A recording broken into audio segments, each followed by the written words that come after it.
We'll continue with wage rates. Today we're going to talk about elasticities of demand for and supply of labor. So for elasticity, both demand and supply of labor would affect wage rate and employment. So yeah, the elasticity of demand for and supply of labor affects what happens to the wage rate and employment in the market when demand and supply changes. So as soon as demand and supply changes, it tends to affect the elasticities of demand and supply. So we're going to start with inelastic supply of labor. Labor is said to be inelastic in terms of supply when demand is what is more than supply. So a highly inelastic supply of labor will result in a large percentage increase in wage rate, but a very little percentage increase in employment. So as soon as we figure out that there is inelastic supply of labor, it simply means irrespective of what you are willing to pay, the demand for labor is still less. That means demand for labor is less than the supply of labor. That is what inelastic supply of labor is. Do you get it or not? So if we have an inelastic supply of labor, it means the wage rate is expected to what? To rise. But what happens to the employment? Employment is still expected to contract because you don't have much work available. That is why it is inelastic. So there's inelastic supply of labor if demand for labor is higher than the supply of labor. And that brings about what? A high wage rate and a smaller proportion of percentage change in employment. So yeah, I got. Okay, so this is the graph representation of it. So an inelastic supply of labor. An inelastic supply of labor means demand for labor has increased from D1 to D2, which brings about what? A rise in the wage rate from OE to OF, but with a smaller change in numbers of employment from OA to OB. So this is an inelastic supply of labor. So when you talk about inelastic supply of labor, we're talking about an increase in the demand for labor. A rightward shift in demand curve for labor will bring about what? An inelastic supply of labor, which increases the wage rate more than the percentage of employment. I think it's clear. Yeah. Then we have the elastic supply, inelastic demand for labor now. So we talked about inelastic supply of labor. Now let's talk about inelastic demand for labor. So if labor is highly inelastic, that means there's an increase in supply of labor. And an increase in supply of labor will bring about what? A fall in the wage rate. So here I wrote, a highly inelastic demand for labor means there is an increase in the supply of labor. This will result in a very little increase in employment, but a larger fall in the wage rate. So if demand for labor is still highly inelastic, it means firms do not want to employ more workers. The supply of workers are even more than the demand for workers. So suppliers will be making themselves more available than what the demand in the market is. So firms have the opportunity to reduce the wage rate. Workers will still be willing to work at even a lower wage rate because they are not engaged. Do you get the point I'm making here? So the graphical representation for that is this. So the supply of labor, a highly inelastic demand for labor means the supply curve for labor has shifted downward or rightward from S1 to S2. And this brings about what? An increase in the wage rate, a fall in the wage rate from OE to OF, bringing about a smaller change in the employment from OA to OB. Did you get it? Yeah. So the difference is this. Inelastic demand for labor means there's an increase in the supply of labor. Inelastic supply of labor means there's what? Inelastic supply of labor means there's a reduction in the demand for labor. So a reduction in demand for labor will bring about what? A low wage rate, and an increase in the demand for labor will bring about a high wage rate. An increase in supply of labor will bring about what? A low wage rate, and a fall in the supply of labor will bring about what? A high wage rate. That is elasticity. Any question about it? No. Good. So that takes us to why wages rates differ. Excuse me. So go to why wage rates differ. When we talk about wage rate difference, it simply means wage rate disparities. There is difference between what you earn and what I earn. So there are different reasons why we could have there are different reasons why wage rates might, differ.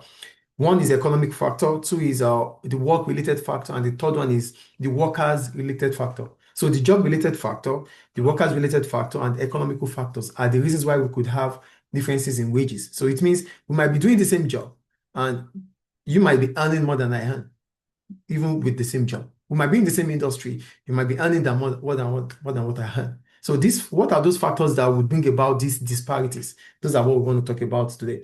So for wage rate difference, I wrote, Wage rates differ due to varieties of factors related to the job itself, the worker's skills and experience, and the broader market and economic condition. So we have the market condition, which is the same as the economic factor. Then we have the job factor and the worker's factor. So we're going to start with the job-related factors. And when we talk about job-related factors, we're simply talking about the employers themselves. So for job-related factors, we're going to start with the skills and education. So these are follows. So for skills and education, jobs requiring specialized skills, advanced education, or professional certification often command high wages. Why? Because the demand for highly skilled workers are always what? High. So because the demand for highly skilled workers are high, then it's expected that their wage rate is also what? To be high. So firms would want to employ workers with high skills. So if your skills are not needed, you are not expected to get more pay. That is the first one. I think it's clear. So skills and education might be the reason why there's differences between wage rates. We might have degree and might have degree. We might both have degrees, but what kind of degree do you have? What kind of degree do I have? That is what we're talking about here. It's not all about the degree. It's about the profession, the occupation involved. Is it clear? Or in question? 2, experience. Workers with more experience in a particular role are generally more productive and sought after, leading to higher wages. Sometimes we might be in the same office, but for the fact that I have more experience than you, it means I might be more productive than you. So the demand for me, for my service, is higher than the demand for your service. So that might bring about wage disparity. Do you understand the second point here? The third one, industry and employer. The industry we are in might determine the wage rates. Some industries, even within the same industry, some employers have high profit margin than another. School A might make more profit than school B. And we are both teachers, we are both economics teachers, but school A is paying that economics teacher than school B, which I am. So we are both economics teachers, but school A has has a high profit margin than the school B, which I am. So that makes school A economics teacher better paid than me. Do you get the point here? That is industry and employer. The fourth one, job responsibilities and risk. Jobs involving high levels of responsibility, risk, or unsociable hours like night shifts tend to have higher wage rates. So military. yes, it's risky. So those jobs have more pay than other jobs. So that could bring about wage disparity. Well, we might be of the same age, but he's earning more than I do. It's not about the age, it's about the kind of work you're involved in, your kind of occupation. Do you get the point there? The next one is working condition. Jobs with less desirable working conditions, such as hazardous environment or difficult physical labor, may offer higher pay to attract workers. Jobs that need more physicality, they might have to pay them more to attract them to supply their services. Did you get it? Then these are what we call job-related factors. Then we go to workers-related factors. For worker-related factor, we're simply talking about you as an individual wanting to earn more. So what will bring about disparities between what individuals earn? Number one, human capital. When we talk about human capital, we're simply talking about the value you're going to add to the organization. And what brings about value? Investment in training, investment in education, experience. These are 3 things that will make certain individuals to earn more than others. Oh, you are an economics teacher, but you are earning more than I do. Maybe you are earning more than I do because you have the experience, you have the experience, you have more skills than I do, you have maybe master's degree and I don't have. So these things, when you put them together, make you to earn more than I do. Do you understand the first one here? That is human capital, because these are the things you bring to the table. And these things makes your demand more than my own demand. You get the first point here. The second one is labor market mobility. The inability of workers to be able to switch from one occupation to another or from one industry to another might make it difficult for them to earn or to attract high-paying opportunities. So, oh, I was a banker. Now I'm a teacher. So I have the flexibility. I have that occupational mobility. So if I don't have occupational mobility, I might not be able to become a teacher now. So maybe being a banker, I earn less, but being a teacher, maybe I earn more. So if the educational industry earn more than the banking industry, if you don't have the ability to switch, or if you don't have the flexibility to move to that educational industry, you won't still earn that opportunity. Do you understand labor market mobility here? Okay. And the next factor is market and economic factor. So these ones are beyond the capacity of individuals. They are outside, they are external factors. The first one is supply and demand. The basic economic principle of supply and demand applies to wages. So high demand for a particular type of labor with limited supply will drive up wages. Basically, we're talking about what brings about a high wage rate. Oh, we might be of the same age, we might go to the same university, but you earn more than I do.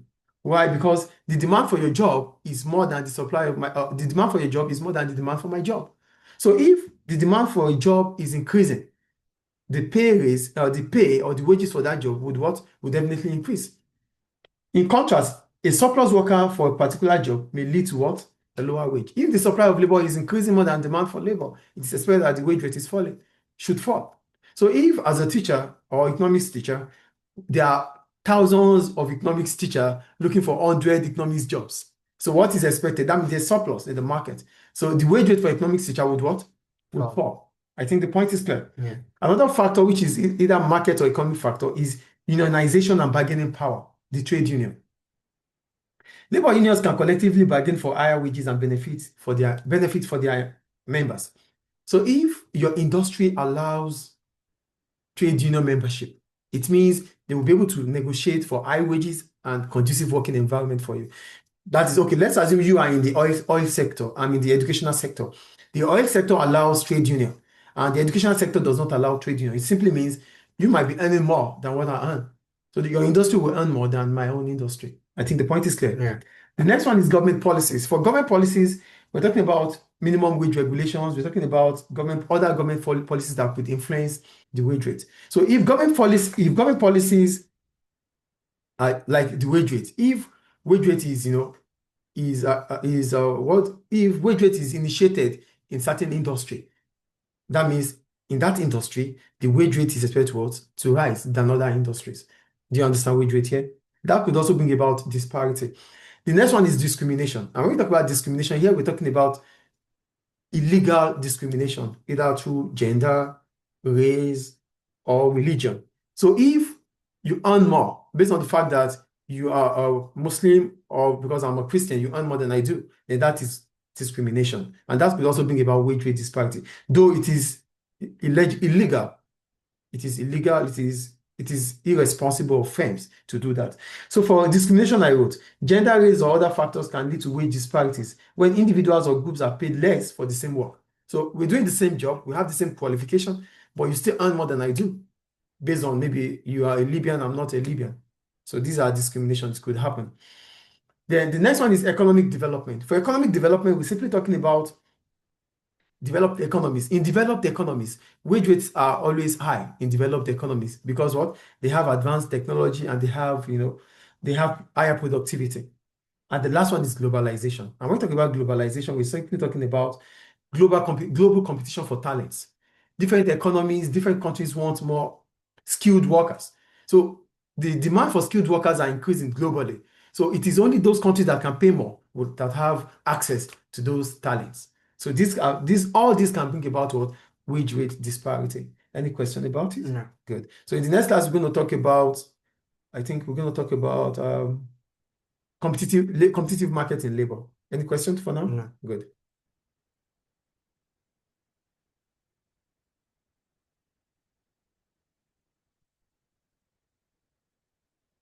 Recording in progress. So what's why wage rates differ? We're talking about wage rates. It simply means wage. Let me see your activity one first. So there are different reasons why we could have different reasons why wage rates might. One is economic. Related factor. The third one is related factor. So the related factor, related factor and economic. And this is why we have differences in wages. So it means we might be doing the same job and you might be earning more than I earn, even with the same job. You might be in the same industry, you might be earning more than what I earn. So what are those factors that we think about these disparities? Those are what we want to talk about today. So for wage rate difference, I wrote